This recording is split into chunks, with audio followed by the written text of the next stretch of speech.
Students, सागर classes Rohtak में स्वागत है आपका। देखिए, आज हम आपको एक स्टैटिक जीके का टॉपिक करवाने जा रहे हैं और वो है संविधान की अनुसूचियां। वैसे तो ये पॉलिटिकल साइंस के अंतर्गत आता है, लेकिन इससे रिलेटेड 10+2 लेवल के जो एग्जाम है उनमें प्रश्न बन जाता है। तो देखिए अभी क्या कहता है, संविधान की अनुसूचियां। मूल संविधान में इनकी संख्या कितनी थी? मूल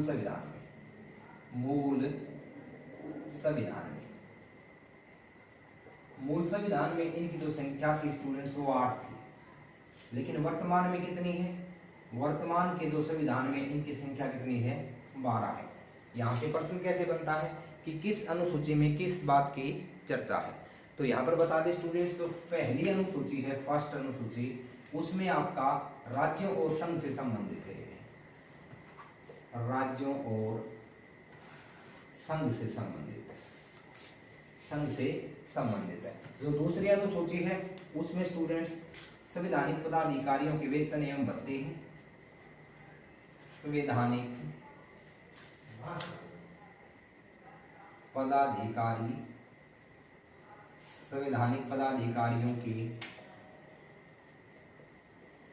वेतन एवं भत्ते। संवैधानिक पदाधिकारियों के वेतन एवं भत्ते हैं। अब इसमें थोड़ी सी चर्चा करें कि किसका वेतन कितना है। तो देखिए भाई, राष्ट्रपति, कई बार प्रश्न पूछ देता है राष्ट्रपति का वेतन कितना है। तो राष्ट्रपति का वेतन 5 लाख रुपए है, 5 लाख। उपराष्ट्रपति का कितना है? उपराष्ट्रपति का जो वेतन है वो 4 लाख रुपए है, 4 लाख। एक चीज और यहाँ पे स्टूडेंट्स, जो उपराष्ट्रपति है इसको यह राज्यसभा का अध्यक्ष होता है, राज्यसभा का अध्यक्ष। पदेन पद है, जो भी उपराष्ट्रपति होगा वह राज्यसभा का अध्यक्ष भी होगा। और इसको 4 लाख रुपए का वेतन राज्यसभा के अध्यक्ष होने के कारण दिया जाता है। ये नहीं कि उसको उपराष्ट्रपति होने के कारण यह वेतन दिया जाता है। वह राज्यसभा का अध्यक्ष है, इस कारण से उसको यह वेतन दिया जाता है। इसके बाद में लोकसभा अध्यक्ष, कई बार आया है ये प्रश्न। लोकसभा अध्यक्ष को जो वेतन दिया जाता है वो दिया जाता है स्टूडेंट्स 4 लाख रुपए, 4 लाख। और ये कौन निर्धारण करता है? संसद के द्वारा निर्धारित होता है, संसद के द्वारा। कहां से दिया जाता है? यह राष्ट्रीय संचित निधि से दिया जाता है, राष्ट्र की संचित निधि। यह राष्ट्र की संचित निधि से यह वेतन दिया जाता है और जो है 4 लाख रुपए वेतन इसको दिया जाता है। इसके बाद में राज्यपाल का कितना वेतन होता है? राज्यपाल का वेतन जो है वो 3,50,000 रुपए होता है। और ये कौन देता है? राज्यों की संसद निधि से, राज्यों की संचित निधि से यह वेतन दिया जाता है। यहाँ यूनिक बात है, यदि एक राज्यपाल के ऊपर 2 राज्यों का कार्यभार है तो क्या उसका वेतन डबल होगा? तो ऐसा नहीं है। एक राज्यपाल के पास यदि 2 राज्यों का कार्य है तो उसका 3,50,000 रुपए वेतन दोनों राज्यों में 50-50 बढ़ जाता है। कुछ एक्स्ट्रा भत्ते जो है वो जरूर बढ़ते हैं, लेकिन वेतन जो है वही 3,50,000 रुपए रहता है। तो इसको साफ कर लेते हैं। भी देखिए क्या कहता है। नेक्स्ट है आपका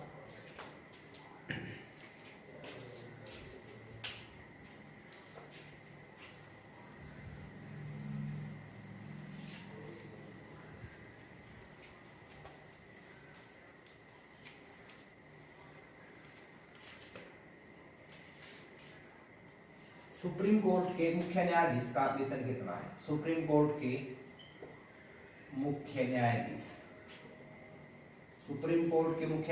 का वेतन कितना है? तो ये 2,80,000 रुपए होता है। और सुप्रीम कोर्ट के अन्य न्यायाधीश का वेतन आ जाए, तो ये स्टूडेंट्स 2,50,000 रुपए होता है। इसी तरह से हाई कोर्ट के मुख्य न्यायाधीश का वेतन कितना होता है? तो हाई कोर्ट के मुख्य न्यायाधीश का वेतन 2,50,000 रुपए होता है। और हाई कोर्ट के अन्य न्यायाधीश का वेतन कितना होता है? तो ये 2,25,000 रुपये होता है अन्य न्यायाधीश का वेतन स्टूडेंट्स, 2,25,000 रुपये होता है। इसी तरह से स्टूडेंट्स बता दें आपको कि भी आरबीआई के गवर्नर का वेतन कितना होता है। आरबीआई का गवर्नर, आरबीआई के गवर्नर का वेतन जो है कितना होता है 2,50,000 रुपये। और यदि आरबीआई के डिप्टी गवर्नर का पूछ ले, डिप्टी गवर्नर का पूछ ले, डिप्टी गवर्नर, तो आरबीआई के डिप्टी गवर्नर का वेतन कितना होता है, तो स्टूडेंट्स यहाँ पे लेस कर देंगे हम 25,000 रुपये लेस कर देंगे, 2,25,000 रुपये का वेतन होता है। इसके अतिरिक्त नियंत्रक एवं महालेखा प्रेक्षक, नियंत्रक एवं महालेखा प्रेक्षक एवं महालेखा प्रेक्षक का वेतन कितना होता है, तो 2,50,000 रुपये नियंत्रक एवं महालेखा प्रेक्षक का वेतन होता है। निर्वाचन आयोग, निर्वाचन आयोग का अध्यक्ष, निर्वाचन आयोग का अध्यक्ष, उसका वेतन कितना होता है, उसका वेतन भी 2,50,000 रुपये होता है। संघ लोक सेवा आयोग के अध्यक्ष, संघ लोक सेवा आयोग, संघ लोक सेवा आयोग के अध्यक्ष का वेतन कितना होता है, तो इसका भी वेतन 2,50,000 रुपये ही होता है। कैबिनेट सचिव का वेतन कितना होता है, कैबिनेट सचिव का वेतन, इसका भी वेतन कितना होता है 2,50,000 रुपये वेतन होता है। इन सभी का वेतन जो है 2,50,000 रुपये होता है। नेक्स्ट देखिए क्या कहता है, जो हमारी तीसरी अनुसूची है स्टूडेंट्स, एक चीज और कई बार ये पूछ लेता है कि सांसद का वेतन कितना होता है, सांसद, तो सांसद का वेतन होता है 50,000 रुपये और इसको भत्ते भी कुछ दिए जाते हैं। यहाँ पे स्टूडेंट्स प्रधानमंत्री का एक बार वेतन पूछा गया था, प्रधानमंत्री, तो देखिए प्रधानमंत्री को एज ए वो एमपी होता है तो 50,000 रुपये वेतन उसको दिया जाता है। इसके अतिरिक्त उसके कुछ एक भत्ते मिलते हैं भाई एक्स्ट्रा, तो उनको मिला करके यह 1,60,000 रुपये इसका वेतन होता है, संसद के द्वारा यह निर्धारित किया जाता है। वैसे वो प्रधानमंत्री है, इस बात के लिए उसको कोई अतिरिक्त पैसा नहीं दिया जाता है कि ये प्रधानमंत्री है तो इसका वेतन ज्यादा हो जाएगा, ऐसा नहीं है। वैसे एज जो सांसद जो होता है उसको 50,000 रुपये मिलते हैं, तो प्रधानमंत्री को भी 50,000 रुपये मिलते हैं। तो इस तरह से अतिरिक्त भत्ते जो होते हैं उनको मिलाकर के लगभग 1,60,000 रुपये प्रधानमंत्री का वेतन होता है। तो ये था भाई, और इन सभी चीजों की चर्चा किसमें है, अनुसूची 2 में है।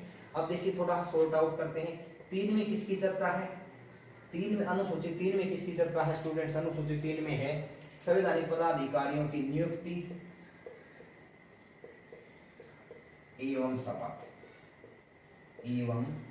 शपथ की चर्चा है। 4 में किस चीज की चर्चा है, 4 में स्टूडेंट्स देखिए जो राज्य हैं, राज्यों की विधानसभा से राज्यों की विधानसभा से राज्यसभा का प्रतिनिधित्व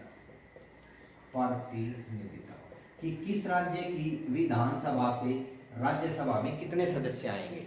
जिस तरह से हरियाणा है, हरियाणा की जो विधानसभा है वो राज्यसभा में 5 सदस्य भेजती है। इसी तरह से उत्तर प्रदेश है, उत्तर प्रदेश की जो विधानसभा है वो राज्यसभा में 31 सदस्य भेजती है। तो इन चीजों की चर्चा अनुसूची 4 में है। 5 में क्या है भाई, अनुसूचित जाति से रिलेटेड है यह, अनुसूचित जाति एवं जनजाति, अनुसूचित जाति एवं जनजाति से संबंधित है कौन सी, 5 में, कि भाई अनुसूचित जाति और जनजाति से रिलेटेड सभी पूरे देश में। 6ठी में क्या है, 6ठी भी अनुसूचित जाति से ही संबंधित है, अनुसूचित जनजाति से ही संबंधित है, लेकिन पूर्वी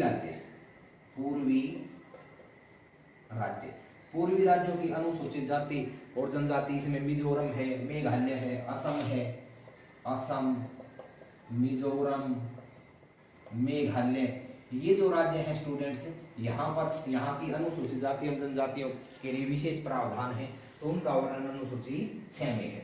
यदि इसको साफ कर लेते हैं, देखिए चैनल को स्टूडेंट शेयर कीजिए, सब्सक्राइब कीजिए, ज्यादा से ज्यादा लोगों तक फैलाइए। ये क्या कहता है, देखिए 7वें में क्या है, से अक्षर से ही 7 बनता है, से ही शक्ति विभाजन, तो इसमें शक्ति विभाजन की चर्चा है। शक्ति विभाजन कि भाई कौन से मामले जो हैं वो केंद्र के पास रहेंगे, कौन से मामले जो हैं वो राज्यों के पास रहेंगे, कितने मामले हैं, तो इस तरह की चर्चा जो है ये अनुसूची 7 में रहती है। इसमें देखिए लगभग 97 विषय केंद्र के पास हैं, 66 विषय जो हैं वो राज्यों के पास हैं, 47 विषय जो है वो समवर्ती सूची में है।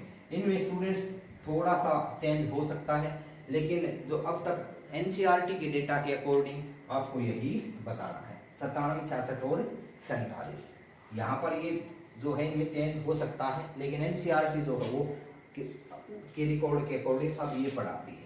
अब देखिए क्या कहता है 8वें में स्टूडेंट्स भाषाओं का वर्णन है। भाषा, संविधान में वर्तमान में 22 भाषाएं हैं। मूल संविधान में कितनी थी, 14 भाषाएं थी। इसमें एक बार जुड़ती है, 3 एक बार जुड़ती हैं, और आपकी 4 भाषाएं एक बार जुड़ती हैं। तो ये अपने आप में एक अलग से टॉपिक है, उसके अंतर्गत मैं आपको करवाऊंगा। कितनी भाषाएं हैं, 22। पेपर में प्रश्न कैसे बनेगा कि भाई जो आपकी भाषाओं की चर्चा किस अनुसूची में है, तो हमें बतानी है भाषाओं की जो चर्चा है स्टूडेंट्स वो अनुसूची 8 में है। 9 में क्या है, देखिए 9 में अनुसूची 9 जो है स्टूडेंट्स आपका भूमि अधिग्रहण से संबंधित है। भूमि अधिग्रहण से संबंधित है। और जबकि अनुसूची 10 में किस चीज की चर्चा है, अनुसूची 10 जो है दल बदल से संबंधित है, दल बदल से संबंधित है। 11 स्टूडेंट्स अनुसूची 11 जो है वो पंचायती राज से है, पंचायती राज से है, और इसमें 29 विषय है। 12 जो है वो शहरी निकाय से है, शहरी निकाय, और इसमें स्टूडेंट्स कुल 18 विषय हैं। तो इस तरह से किस अनुसूची में किस बात की चर्चा है, डिस्क्रिप्टिव सिस्टम से ये टॉपिक स्टूडेंट्स हम लाइव आएंगे उस दौरान करेंगे। अब आपकी परीक्षा के लायक यही था कि भाई किस अनुसूची में किस चीज की चर्चा है, कि संवैधानिक पदाधिकारी का कितना वेतन होता है। उम्मीद है आपको लेक्चर पसंद आया होगा, तो इसको ज़्यादा से ज़्यादा स्टूडेंट्स शेयर कीजिए, सब्सक्राइब कीजिए। धन्यवाद। जय भारत, जय हिंद।